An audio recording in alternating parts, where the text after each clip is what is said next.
अस्सलाम वालेकुम, कैसे हो दोस्त। उम्मीद करता हूँ आप सब खैरियत से होंगे। मैं मोहम्मद खलील डेरा गादी खान से बात कर रहा हूँ।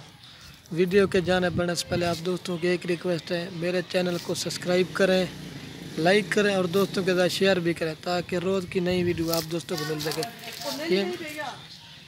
ये मेरे पास एक कपला पट खड़ी हुई है, अगर फीमेल अगर किसी भाई को चाहिए ना, ये आप दोस्तों को मिल जाएगी। इसकी प्राइस है 14,000 रुपये अगर किसी भाई को चाहिए। तो ये देखिए खूबसूरत, देखिए निशान, देखिए ये देखिए खूबसूरत कलर में। इसकी उम्र तकरीबन 4 माह, ये 14,000 की है, जिस भाई के भी चाहिए। दूसरी बात, अगर वीडियो पसंद आए तो लाइक और कमेंट में ज़रूर बताना है। ये क्वालिटी भी चेक करें, चीज़ भी देखिए खूबसूरत है, झालर देखिए, हाइट भी अच्छी है। ये देखिए खूबसूरत प्रिंट में, ये देखें मुंदरी का, ये देख सकते हैं तोते की तरह इसका नाक मुँह है, कान छोड़ दे। ये देखिए खूबसूरत कलर में।